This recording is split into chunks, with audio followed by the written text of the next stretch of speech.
అంటే 1450 అని తెచ్చారు ఆయన మనకి బషీర్ గారు. 1450 200 300 ఎన్ని ఉంటాయని ఇమీడియట్గా హౌసెస్ శాంక్షన్ పెట్టిస్తాం. సెకండ్ స్టెప్ ఏంటి, రేషన్ కార్డు ఆధార్ కార్డు ఉన్న వాటికి తహసీల్దార్కి రాస్తాం. థర్డ్ స్టెప్ ఏంటి, అసలు ఆధార్ కార్డు కూడా లేని తీసుకెళ్ళి PYTDA గారికి కలెక్టర్ గారికి రాసి పంపిస్తాం. ఈ మొత్తంగా కాంప్రహెన్సివ్గా కలెక్టర్ గారికి లెటర్ రాస్తే under copy intimation ARD Basheer గారు.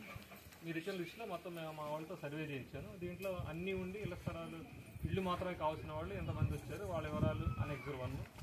అన్ని రేషన్ కార్డు ఆధార్ కార్డు ఉండి ఇళ్ల స్థలాలు లేని వాళ్ళు ఎంతమంది ఉన్నారు, అది అనెక్సర్ 2. అసలు ఆధార్ కార్డు రేషన్ కార్డు వాళ్ళు కూడా లేని వాళ్ళు ఎంతమంది ఉన్నారు, అది అనెక్సర్ 3. సో మోటల్గా 3 అనెక్సర్స్ సంస్థకి వెళ్తాయి, కలెక్టర్ గారు కూడా వెళ్తాయి. ఒక అనెక్సర్ హౌసింగ్ వాళ్ళు పనిచేస్తారు, సెకండ్ అనెక్సర్ మీద రెస్పెక్టివ్ తహసీల్దార్లు పనిచేస్తారు. ఇవన్నీ చేయాలంటే మీరు నాకు అర్జెంట్గా నాకు రిపోర్ట్లు ఇవ్వాలి, 4 ఏఈలు. రోజు మీ నలుగురితో రోజు గూగుల్ నా కాలనీలో ఈ ఆల్రెడీ మేమేంటంటే ఎంతమందికి రాసి పెట్టుకున్నాం, వీళ్ళలో కాస్త యాక్టివ్ ఉండేవాళ్ళు. మీ దగ్గర కొంత డేటా ఉంది, విలేజ్లోనే ఉంటుంది ఇది.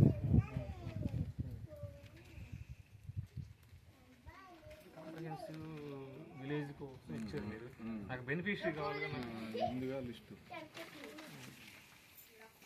అదే సార్, మీరు అంతా కాంప్రహెన్సివ్గా ఉన్నవారు లేని వారు రాశారు. ఇప్పుడు ఫర్ ఎగ్జాంపుల్ మీరు పూరిలో ఉన్నవారు 34 మంది అని రాశారు. ఈ 34 మంది లిస్ట్ ఉంది. మళ్ళీ ఈ 34 మందిలో స్థలం ఉందా లేదా, రేషన్ ఉందా లేదా, ఆధార్ ఉందా లేదా, అది కావాలని ఇస్తాం. మరి ఇంకో వాళ్ళ దగ్గర మా దగ్గర కంప్యూటర్లో డేటా అంతా ఎంట్రీ చేసినాం. మీకు పని చేయండి, మీ 4 ఏళ్ళు ఒకసారి బషీర్ సార్ వాళ్ళ ఆఫీస్కి వెళ్తే కొంత డేటా వస్తుంది మీకు. ఇది 1400 600 700 వస్తుంది అనుకో, అది పోనీ మిగతా కావాలంటే మీరు ఫీల్డ్ వెరిఫికేషన్ చేసుకోండి. ఇప్పుడు 15 రోజులు ఇల్లు తిరిగి వాళ్ళకు రేషన్ కార్డు ఉందా, ఆధార్ కార్డు ఉందా లేదా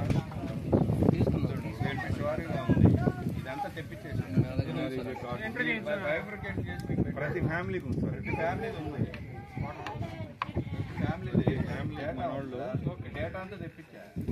మీరు దాన్ని D1 కూర్చోబెట్టి 2 రోజులు మొత్తం ఎంట్రీ చేసి నాకు ఇచ్చేసారు.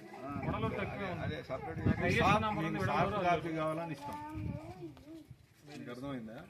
నాకు మెయిల్ పెట్టేయండి, నేను పంపిస్తాను. ఏ మండలం మళ్ళీ స్వీట్ చేసి నేను మీకు ఏం కావాలో అది నాకు లిస్ట్ ఇస్తే మీకు సాఫ్ట్ కాపీ ఇస్తాం. మనం తొందరగా చేయాలి, ఎందుకంటే మీకు హాఫ్ డేలో ఇచ్చేస్తాం. మేము కొత్త డిసెంబర్లో కొత్త DPR వస్తుంది, అప్పుడు కొత్త శాంక్షన్ చేసుకోవాలి.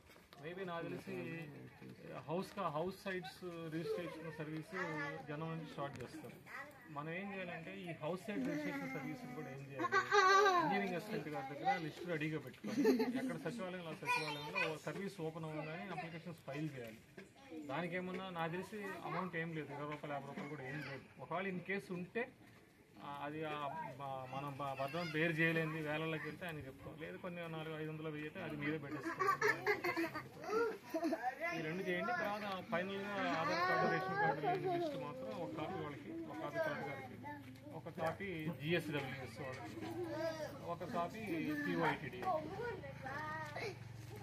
నాకు అర్థమైంది సార్, నేనైతే ఇచ్చేస్తున్నాను. నువ్వు ఇవ్వడం కాదు, మీ నలుగురితో ఈవినింగ్ ఒక గూగుల్ మీట్ చేస్తున్నాను.